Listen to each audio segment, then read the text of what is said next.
this podcast, Cate from GE talks about her journey in using data analytics in transforming sales organization. So, stay tuned.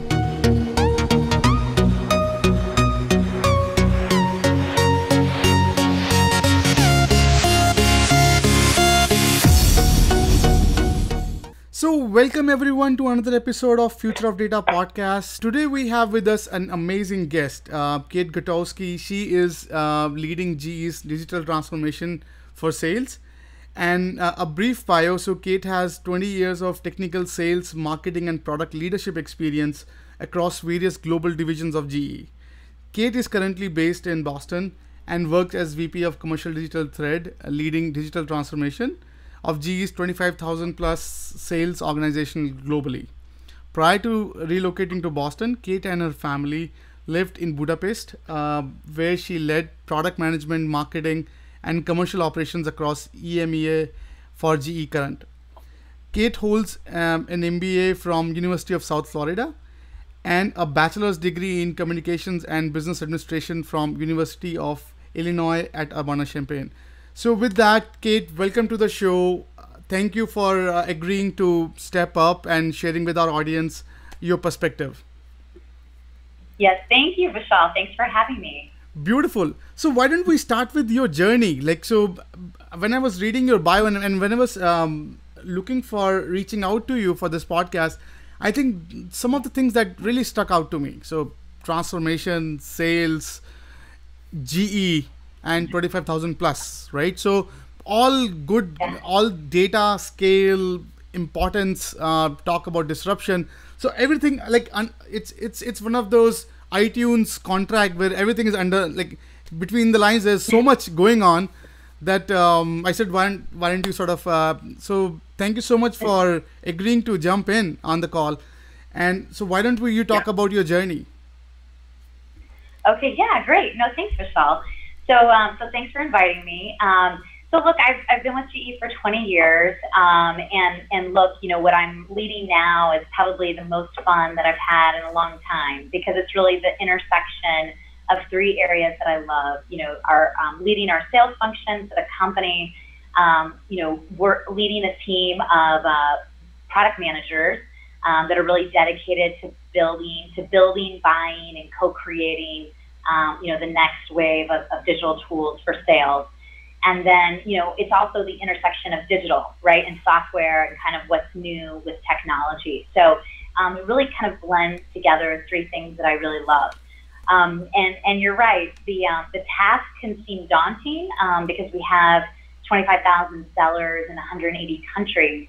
But one of the things I've learned is, through this process is that, anytime that you're trying to drive any type of change, it can seem overwhelming if you look at it in total.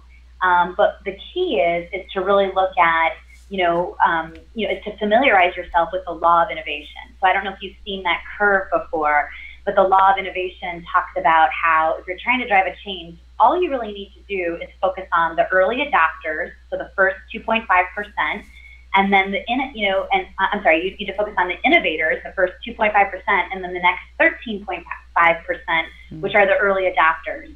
And that gets you to 18%, and that's really the tipping point of which any change will happen. And when you think about it, right, I mean, when I was speaking at a conference last week, and you look out into the audience and you see a sea of iPhones.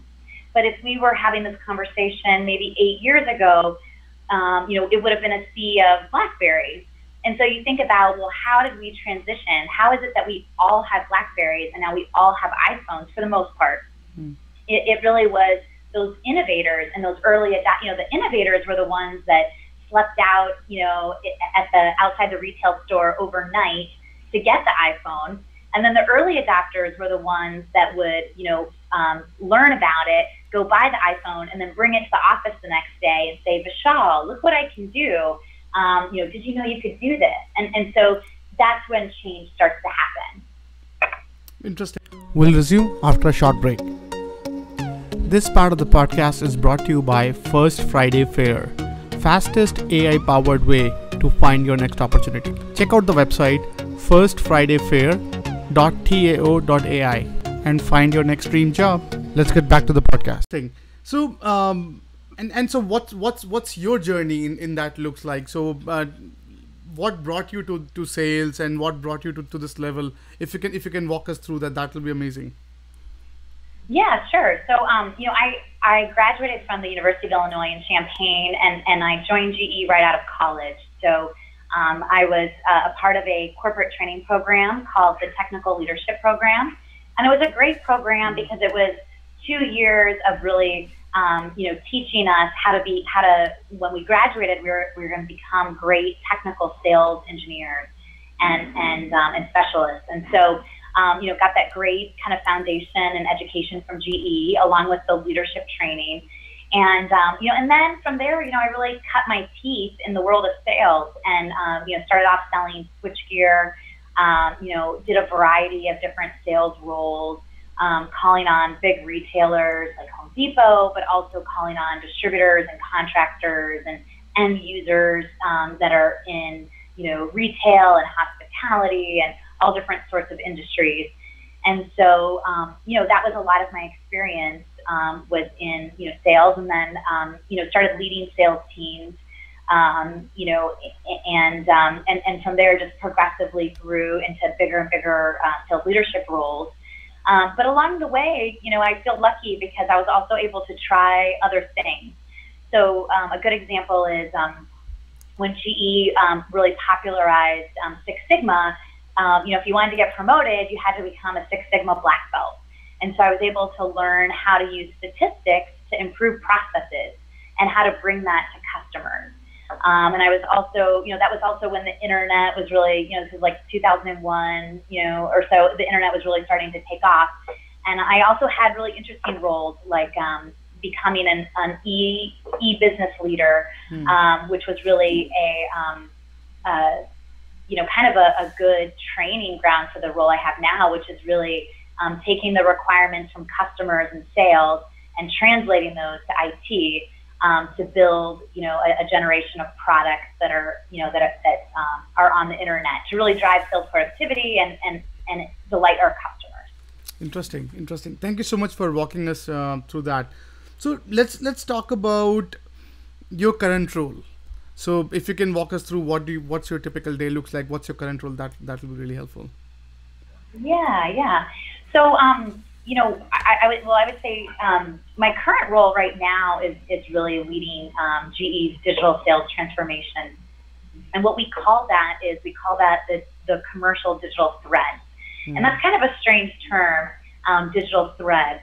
But what it really means to us in GE is that it represents what we think of as the digital DNA for the company. And so, really all of our work starts with our customers, and the commercial team, the sales team, is the front line. And so if we don't get the data right on the front side, then as we kind of move through the process, with finance and manufacturing and supply chain and others, it can really have a negative effect. So it's really important that we get our data right. Because as we move through the company, a 1% improvement, on our inventory, for example, is worth $90 million. That's really significant. And, if we deliver 5% productivity for our sales force, that represents, $6 billion, which is quite significant. Interesting. Wow. So I think one thing that I was very fascinated about is the transformation. And I think whenever I'm so impressed by companies like GE or IBM's or AT&T for that matter, who have been there forever and they have weathered through lot of change, lot of disruption. I was actually reading into one of the study. So it was, I think when AT&T come up with the cell phone, they hired McKinsey to predict that how much cell phone would be in the market in 10 years. I think it was somewhere in late 80s. And McKinsey came up with saying, hey, by 1990, there would be 900,000 cell phones or something in the market. But in 1999, there was 109 million cell phones. So they were off by 120 times of their estimation. So when you are in that market where sort of lot of disruption is going on, and with company like GE or IBM's, or like when you have a very widespread, you are pretty much doing almost everything around the sun. Like you're always facing this idea of disruption and the S curve of evolution. So how do you cope up your sales force when you are going through such a rapidly transforming organization? And I think recently even GE said, hey, they want to be more of a software company, and they're focusing that's a massive rapid shift from what they used to do. And they say, okay, no, it's important enough that we should as a company focus on more digital assets than sort of our legacy, what we are known for.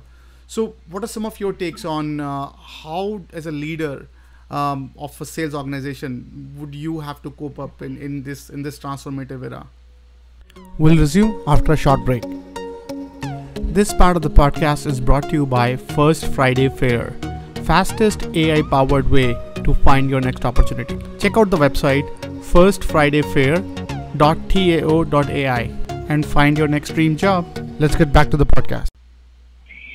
Yeah, so it's a great question. Look, I think one of the realities is that the entire world is changing. You know, industries are getting disrupted and changes everywhere. And so I think it's naive for sales leaders and sales professionals to think that disruption isn't going to happen to them. It absolutely is going to happen. And I think one of the most important points is that, look, our customers are fundamentally changing. And I think that that's really important to recognize because, and Forrester has, put out some great pieces that really talk about how customers are changing, but the customer buyer journey has changed significantly. When I was selling, I controlled a lot of the information and the pricing and the warranties and all of the information that customers wanted. Today, that's not the case. Today there's more and more information online, and it doesn't matter whether it's a very complicated, made to order industrial piece of equipment or, a less complicated component, it's still available. And I think our customers, because of the experience that they're having with the consumer internet, the ease of booking a hotel or a vacation or what have you, it is maybe happening at night. And then the next morning, the sales professionals, get up and they come into the office or and they see, and they have to use their tool. And a lot of the tools today in CRM are really databases. And so part of why we're working on this is because we recognize that our customers have changed. They want to do business with us differently. And so we need to change. But we're also doing it because we want to enhance the employee experience. Our employees want to have the same type of experience that they have in the consumer world, but they're not having that today when they get to work. And so, part of our job is to change that, because we believe that when we transform the sales experience, we will transform the customer experience as well.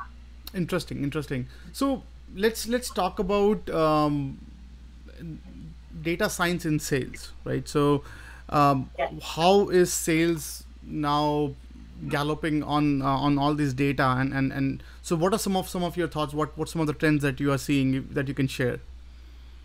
Yeah, absolutely. So I think one of the trends that we're seeing is that customers, when they meet with a sales professional, which isn't very often, they want to meet with us less. We really have to maximize our time, and that means that we've got to really curate and craft personalized, customized insights for that customer. And where those insights come from is really a lot from data, right? And so one of the things that we're doing is, we've got to enable our sellers to be able to provide those insights to customers. And so data has never become more important. Data is critical. I would argue that the sellers of the future that are going to win and the sales leaders of the future that are going to win are going to be incredibly tech savvy. They're going to be, very, digital natives. They're going to be well versed in data and data science and how to really create insights for customers that are deep and meaningful. Interesting. And one thing that that I was very fascinated about was the span of sales organization that you have, 25,000 plus.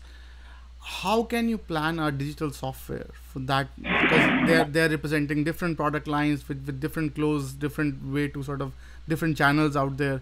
So what are some of the things that comes to your mind when you say, okay, let me plan, or let us plan an ecosystem that empowers these sales folks in delivering better outcomes for the company? Yeah, absolutely. So look, I mean, I think one of the things that people may or may not realize is that the sales technology landscape today is exploding. So what happened to marketing about 7 to 9 years ago, the marketing as a function has completely transformed. And what's happening to sales is that sales is changing right now. Sales will change more in the next 5 years than it has in the past 50. And it's happening right now. So I think one of the things that we've recognized is that we need to invest in creating a technology stack for sales that's going to make them become as efficient and productive as they possibly can. And, and when we unlock, 5% productivity, because of our scale, that represents $6 billion. So, it's a worthwhile investment. But to your point, because we have such different, diverse businesses, it can be challenging at times to say, well, what can you invest in? So my role in the company, right, is to really look at, I'm really the horizontal, right? We've got vertical business lines in aviation and power and other businesses. But what GE Digital is it's really a horizontal. It runs across the company. And so when we look at what we're going to invest in, it makes sense for us to only invest in certain things once or twice, not 9 times. So a good example is, one of the things when we crowdsourced and we asked our field sales employees, what's the most important thing that we can work on that will create value for you? One of the things they told us is they said, look, I want you to take the 2 platforms that I work on most, CRM and Outlook. In this case, it was Salesforce.com. And I want you to combine them into one easy-to-use platform to save me time, so I don't have to manually toggle between 2 systems. I don't have to, retype data.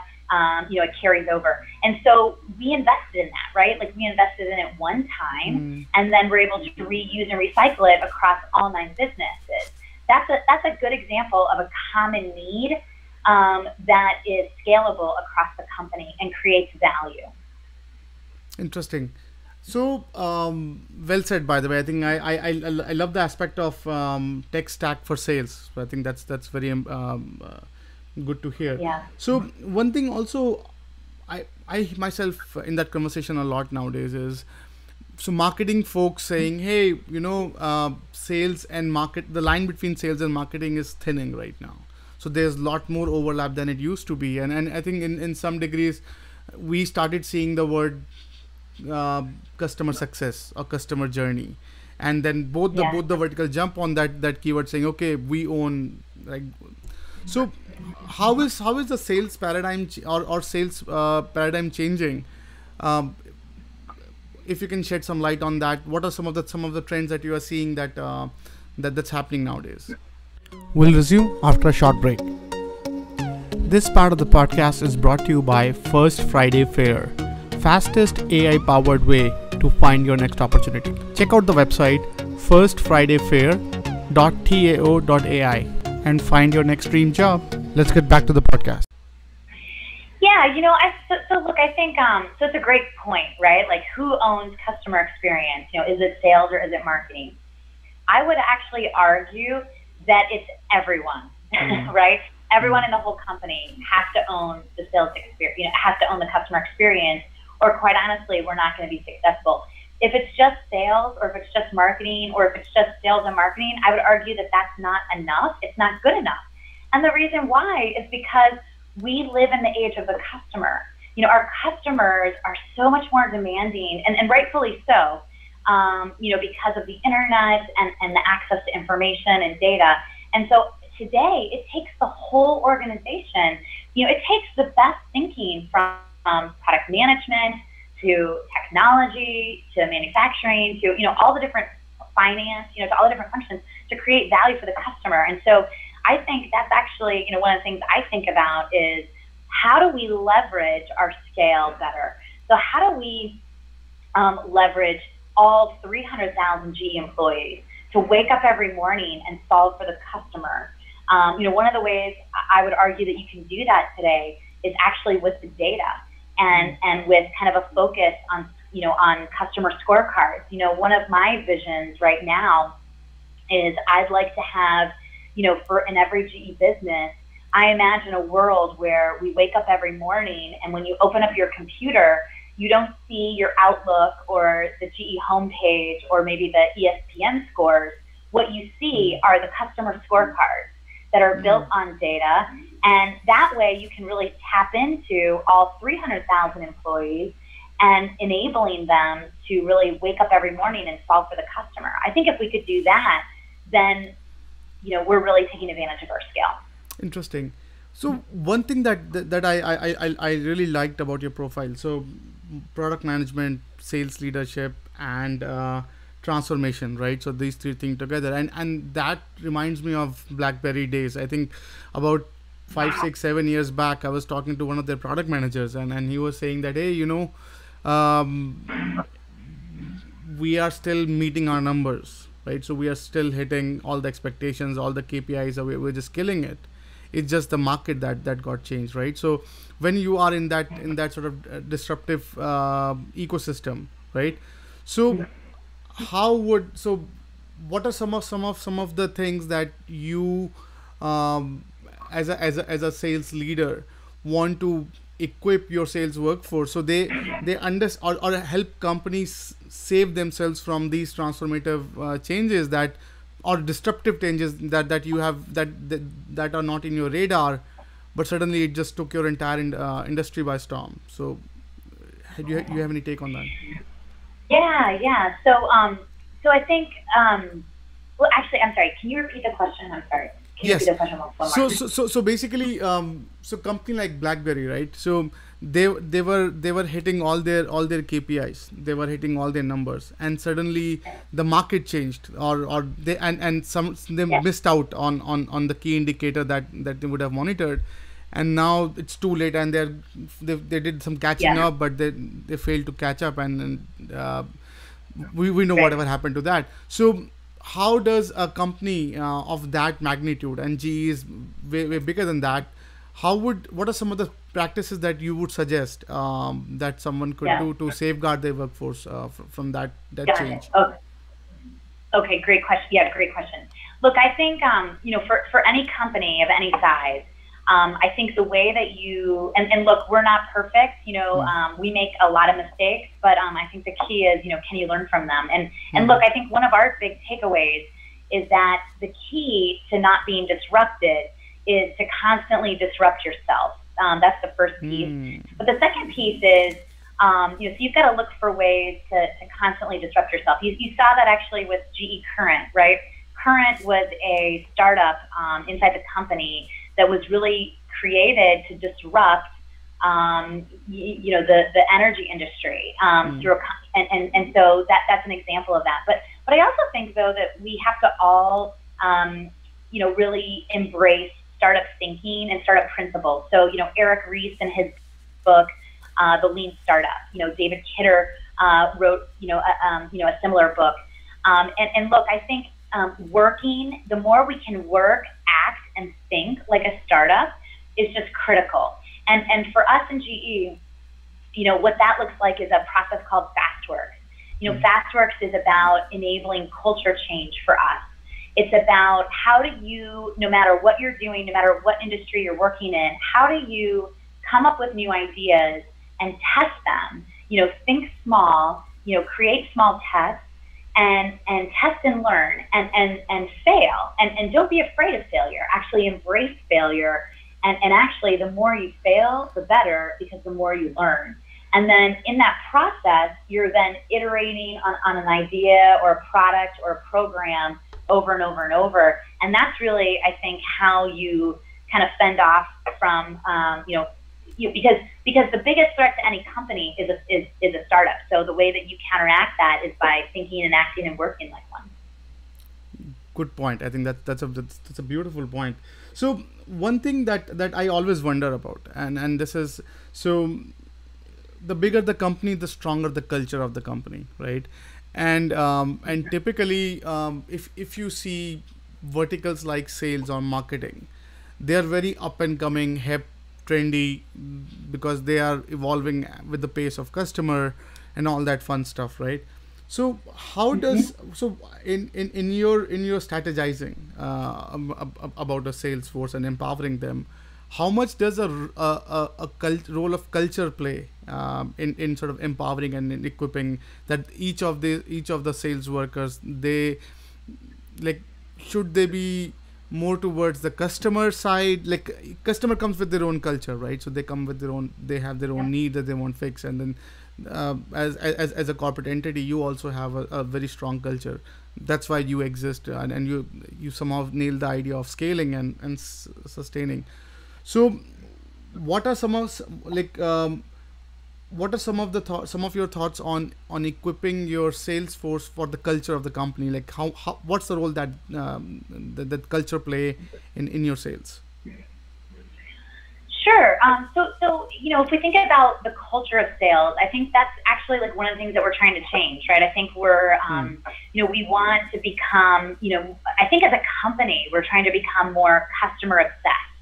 We have a new CEO in place, and he speaks a lot. John Flannery speaks a lot about customers as our true north. And I think one of the things that we really want to become as a company is, customer obsessed and driven by data. And that's not, dissimilar to Amazon's model. And I think that the more that we can do that, the better the better off we'll be. But look, it's very hard, right? Because if you're truly customer obsessed, then you're doing things that are good for your customers every time and not just good for your company. And so that is, a culture change for any company.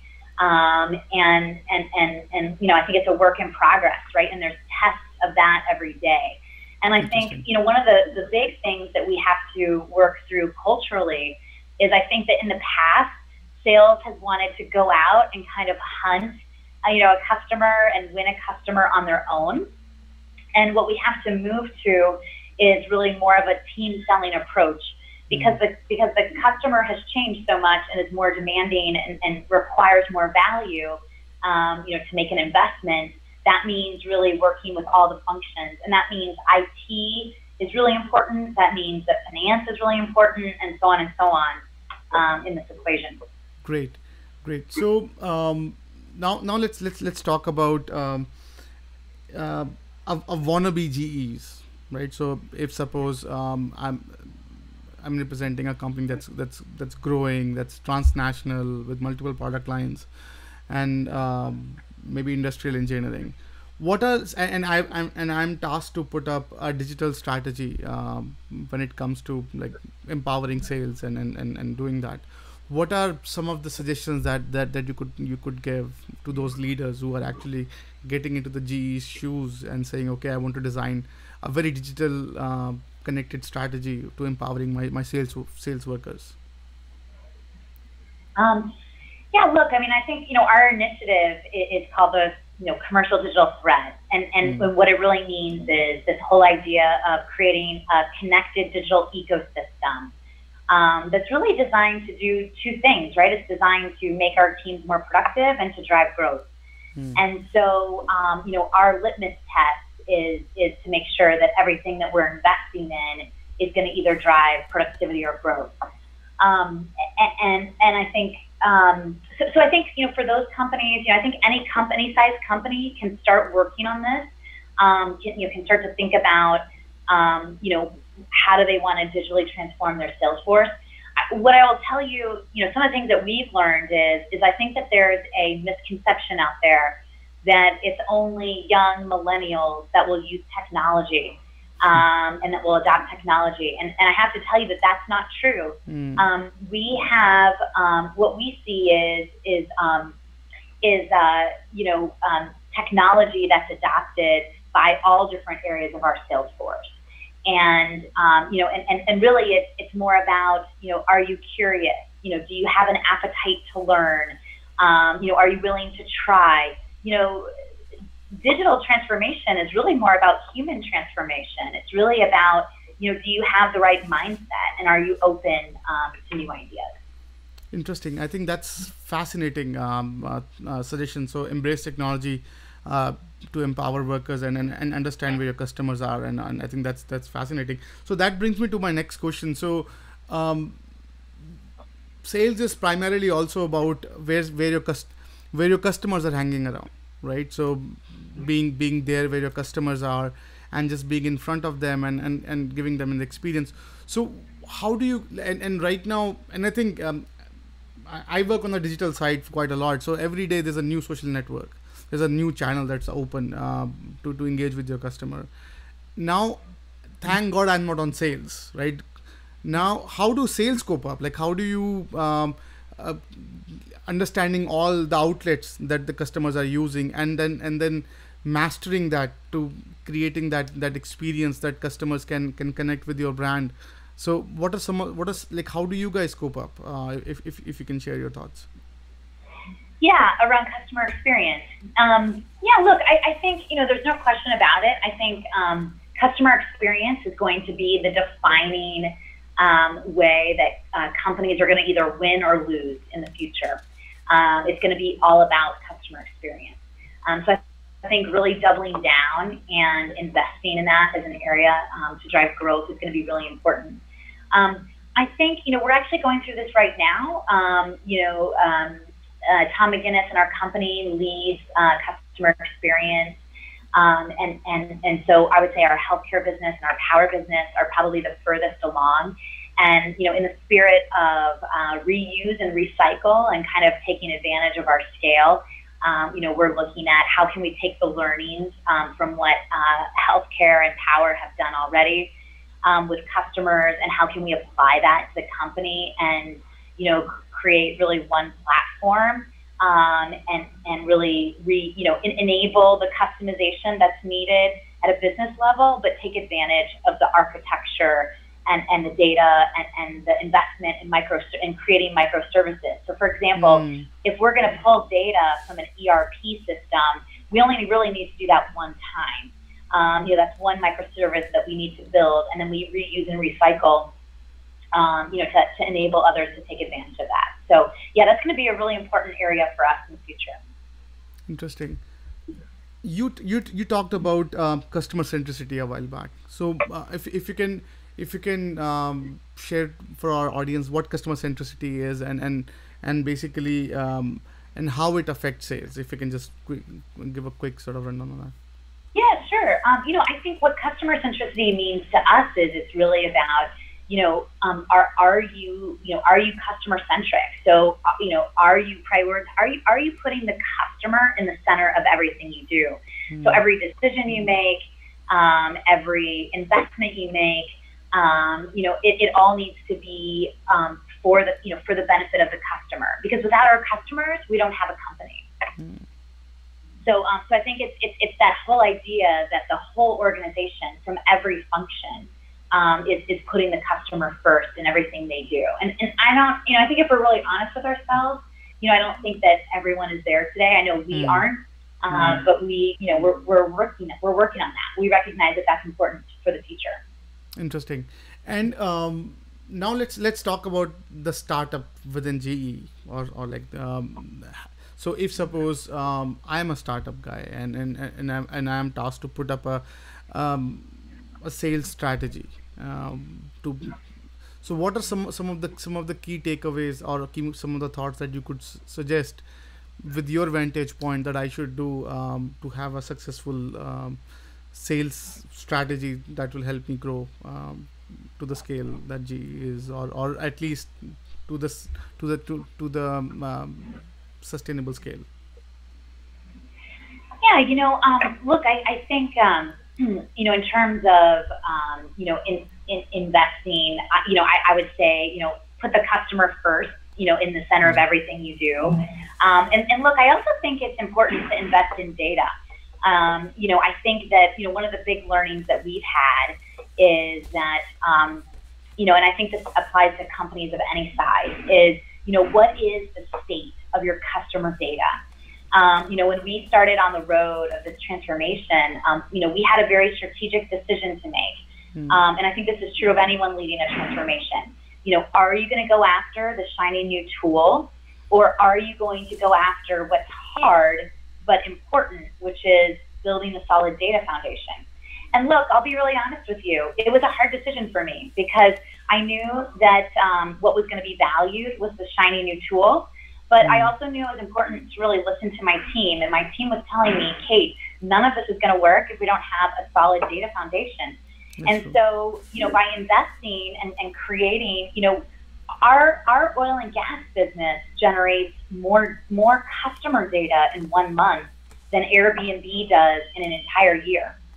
But the problem is that, we've never really prioritized customer data the way that we have financial data or other types of data.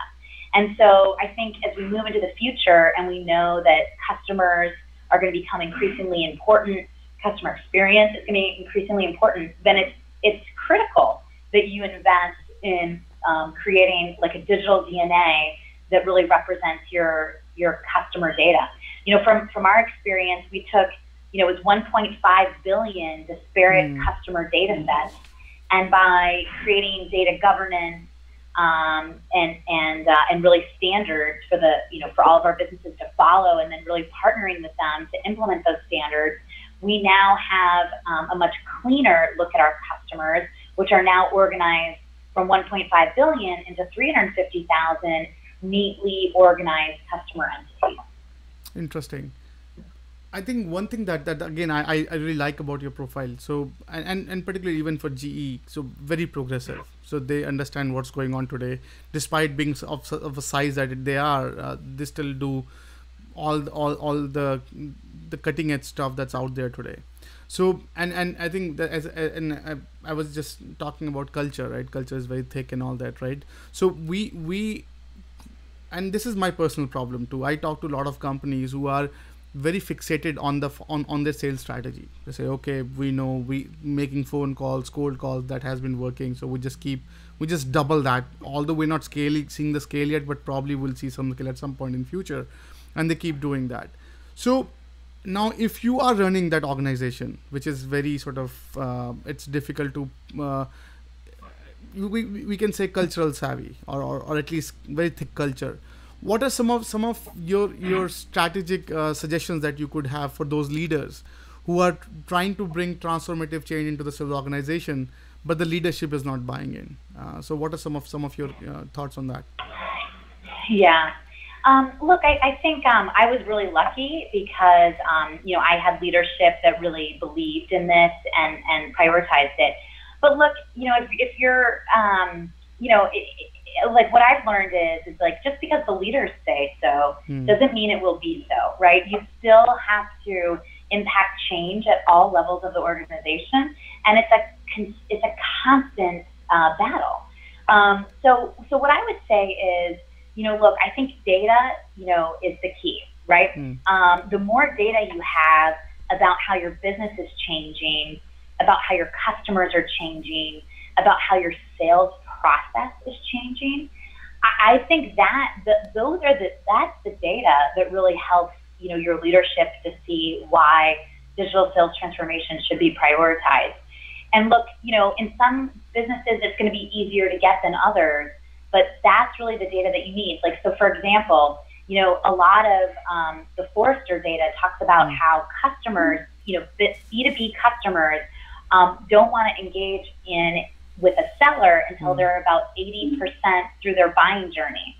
Well, that's not good, right? And that's not good for a lot of the B2B sellers because they're not in control of the deal.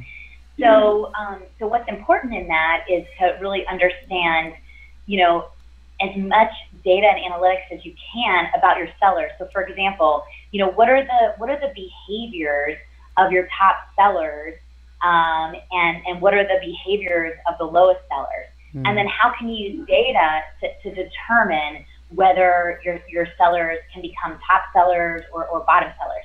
There's great analytics now. Like, for example, Microsoft, for all those of your listeners that have invested in Microsoft 365, there's a great area called My Analytics and Delve Analytics. And what that enables is that enables you to look at the behaviors of the top sellers and say, okay, we know that our top sellers typically have more contacts inside the company. We also know that our top sellers have more contacts at the customer. We also know that our top sellers spend more face-to-face time with their customers. And so through Delve Analytics, through Microsoft, through your existing investments in 365, you can get that data and you can look at it and say, how are we performing? And I think that that is like one of the quickest hits that is out there right now, is to really use those latent assets and then ask yourself, how can you get more value and get more learning? Great. Couldn't have said any better. I think I love it. So one more thing that that I'm curious about is so being digital or going digital from your legacy business, right? So now sales and marketing, they often lead the curve of technology evolution, like adoption. So they have to be at the forefront of whatever is going on. So if I'm an organization and I want to transform into digital, what are some of the suggestions you could give to me? What are some of the first 5 steps or first 3 steps or whatever that means I could do to at least get myself on the journey of going digital? Okay, yeah, that's a great question. Look, I think there's like 2 steps that I'd really prioritize. I think the first one is what we in GE call digital twin. So how can you create digital twins of your existing assets, and also of your existing processes? And so, a quick and easy way to do that is to use sensors and start to get data off of your existing assets and processes. And so, when you create that digital twin, you can then do iteration and modeling, and you can make tweaks and make changes, and that enables you to really uncover and unlock some of the productivity. In addition, there's also the digital thread, right? Activating the digital thread, which to us means, how do you activate the digital DNA of the company? And that's really about, creating this data thread throughout everything you do. And look, we took our first step with, the first part of the customer data foundation, but we have more work to do. The next area that, we'll be prioritizing is, orders. And there's several other areas, buckets, but, orders forecasting is a good one, right? I mean, the more data sales can give to supply chain, the more accurate it is, the higher the data quality, the better they can plan their inventory. And, the better we plan our inventory, we use our cash better. We use our inventory dollars better. And ultimately, we should be serving our customers better with better lead times, because we have more of the right inventory and less of the wrong inventory. So when you are talking about digital thread, so is that digitizing the journey of customer conversion? So what exactly is digital thread? If you can shed some light on.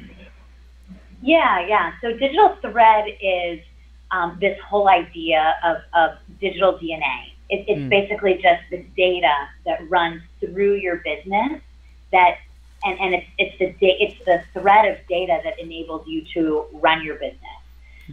So, in very simple terms, that's data like customer data, it's pipeline data, it's orders data, things like that. And interesting, by the way. Thank you so much for clarifying that. So, what is your relationship with IT? So, when you're sort of putting into that, so would you be more comfortable having a kind of a shadow IT empowering sales, or like how would a transforming sales organization deal with the bottlenecks of IT or deal with the IT? So if you can shed some light on that. Yeah, it's a good question. So look, I feel strongly that the sales leaders of the future, their best friend needs to be the CIO. You need to be attached at the hip with your CIO if you're going to be successful. I think IT plays a critical role in the future success of our customers and also of our sales leadership, because they really have look, it's really the partnership. It's really the partnership. You need the functional expertise of the sales leader who understands our customers and our selling teams and our processes, combined with the technical expertise of the information technology group. And I think the more technical they can be, the better, because there's a lot of options out there right now. The sales technology landscape is exploding, and I think the better that the information technology team understands the requirements and the needs, the better the partnership will be.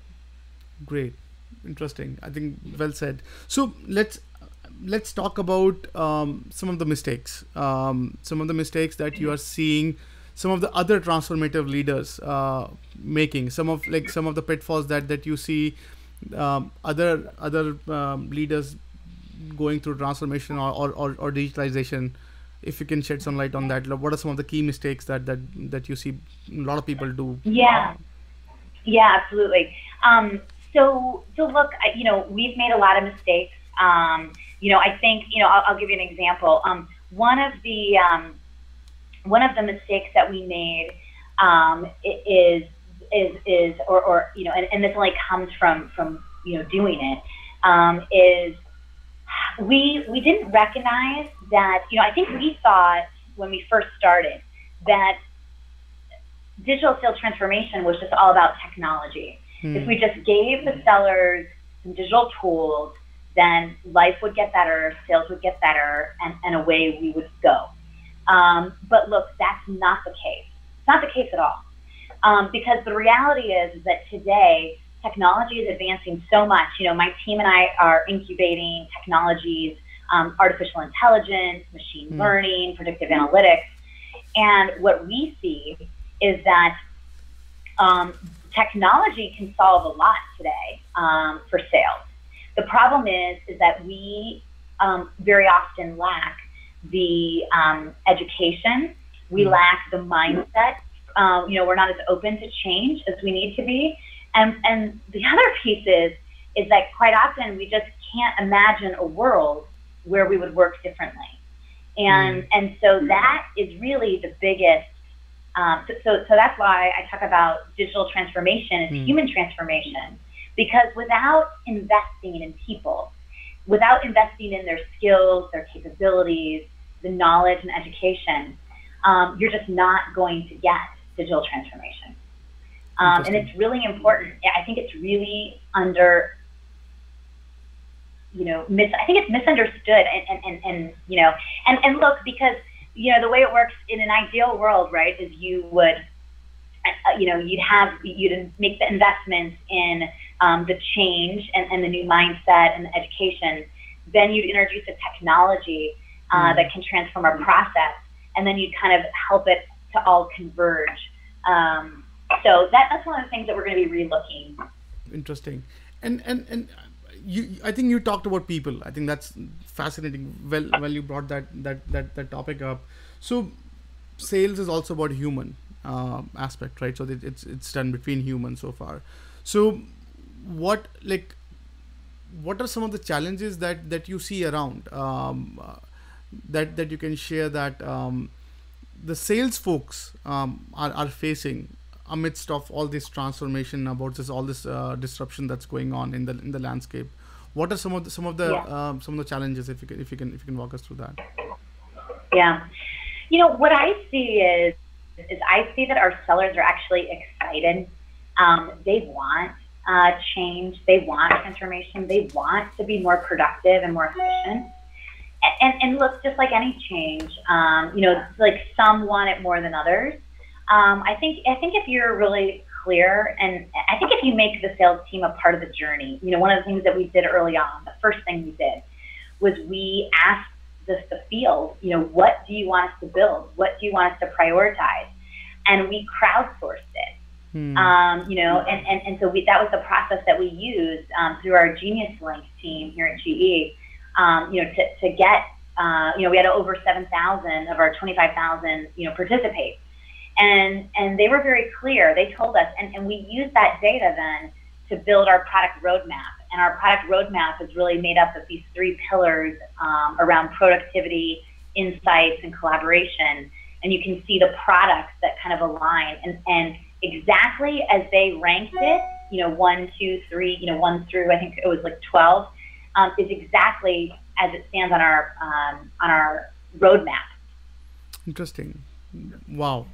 Fascinating. So now, as a sales leader, how you keep yourself ahead in the game? Like how do you invest in yourself and keeping up what's going on? Because I think you're undergoing all this transformation as well. So what are some of the thoughts there?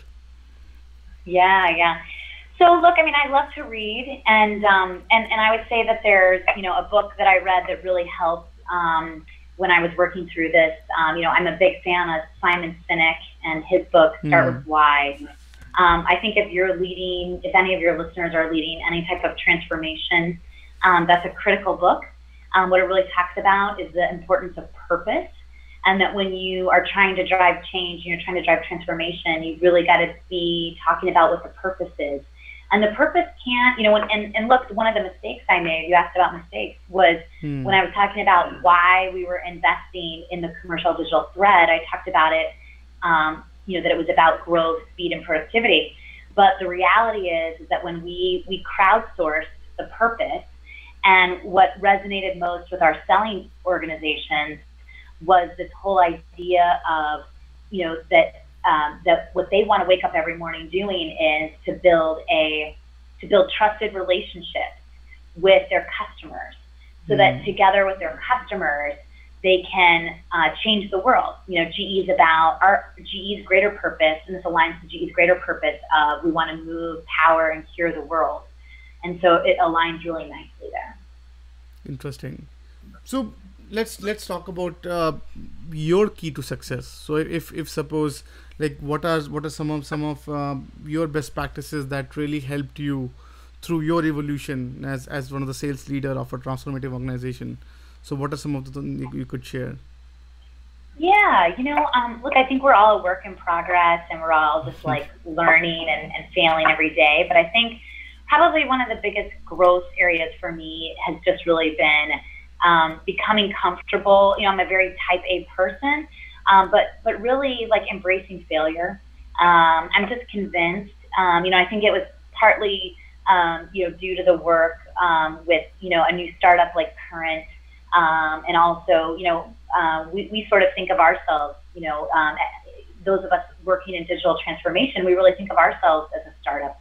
And so I think embracing failure and knowing that failure is okay, that actually if you're not failing, you're actually not making progress. And I think that that's a big learning moment. And it's so important. I like to come home at night and have dinner with my family, and I'll ask my kids, what did you fail at today? And I ask them that question because I want them to grow up being comfortable with failure. Because if they are, then they're definitely going to try things that I would have never tried, and get closer to achieving their goals and their dreams. That is a great parenting tip for every parent in the I think, yes, I love it. I think I couldn't agree more. Embracing them to fail so they can try. It's remarkable. So well said. And I think we are almost at the tail end of our conversation. And Cate, it's fabulous. It's fascinating. So before we part ways, I'd love to have your closing remark for our audience, like if you have one. Yeah, no, great. Look, thank you so much, Vishal, for having me. What I'd love to share with your audience is that digital transformation is really about human transformation.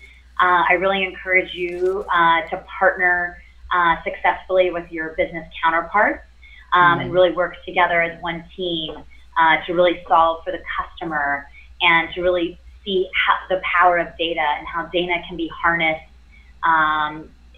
to really solve and deliver outcomes for our customers. I think that's really what digital transformation is all about. I couldn't have said any better. With that, Cate, again, thank you so much for agreeing to step up and talk to our audience and being very candid and open to your journey and sharing your best practices with our community. You are welcome anytime on the show to come back and talk about your journey from now to there on and discuss anything that we've missed out. With that, thank you so much, and again, thank you for an amazing session. Okay, great. Thank you, Vishal. Thanks so much. Awesome. I thought I was sick of home, but actually I was homesick. Never really knew that I would have to grow up so quick. I'm so uncomfortable, don't know anybody here. Just a couple dudes that I met once, that's it. And I go into the booth feeling nervous. Got butterflies in my stomach like I'm so worthless. Is the mic on? I don't know how to work this. Inside I'm breaking down, I hope I'm not up on a